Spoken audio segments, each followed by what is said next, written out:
Animals Speak. Between Yesterday and Tomorrow, a collection of short stories from Val's Sanctuary of Creativity.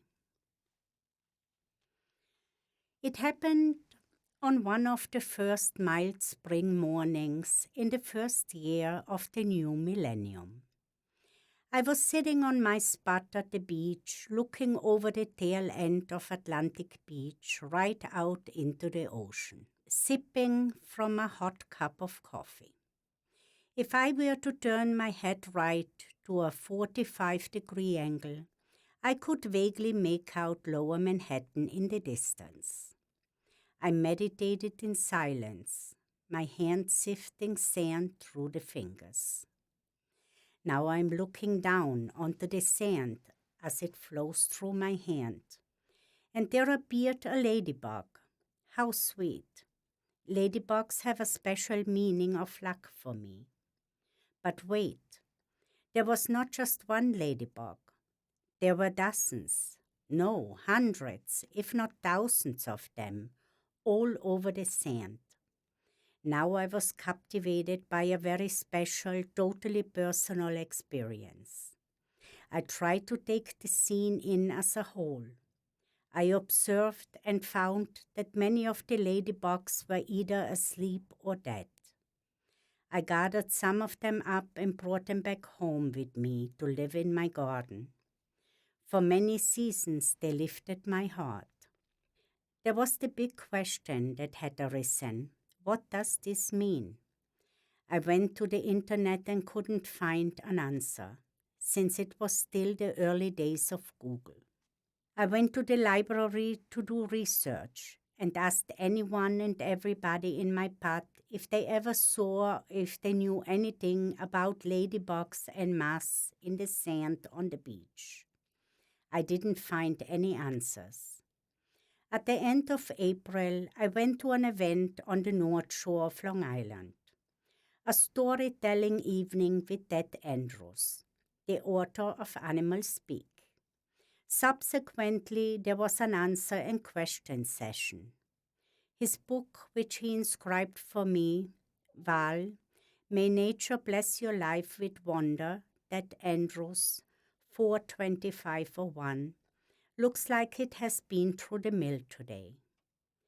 During the question and answer, I summarized my ladybug story into a question.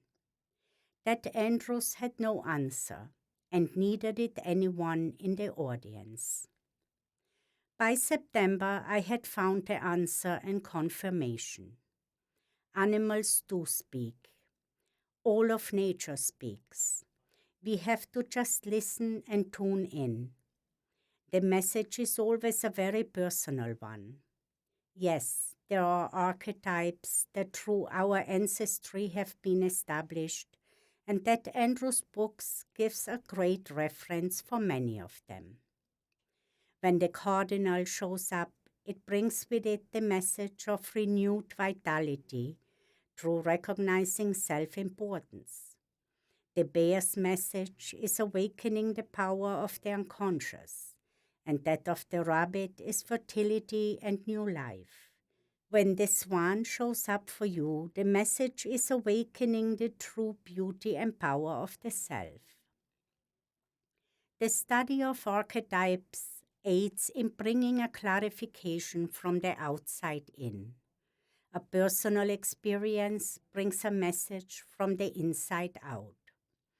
I have had and have recognized a few of such personal encounters throughout my life. Once you relearn to listen for the message of the animal speak, you will hear it very clearly. While I'm at it, let me share with you one of those encounters. It was with a fly. It happened right there in my backyard.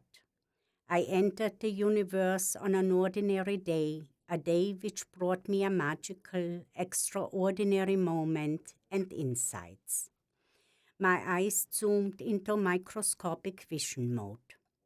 There I was, witness to a fly which had landed in the center of a wild chicory.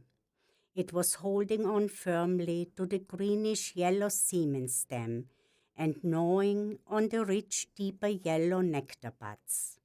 An ordinary moment had suddenly become extraordinary through my perception and the attention I gave to it.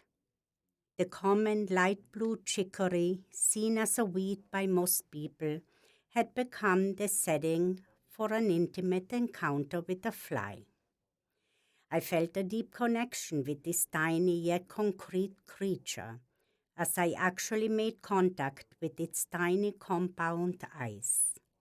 It was a sacred encounter with a message just for me.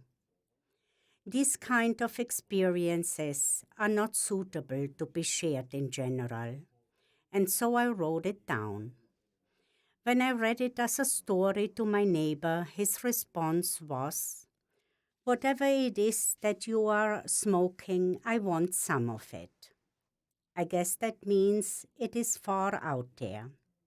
Still, today I smile when I think of it.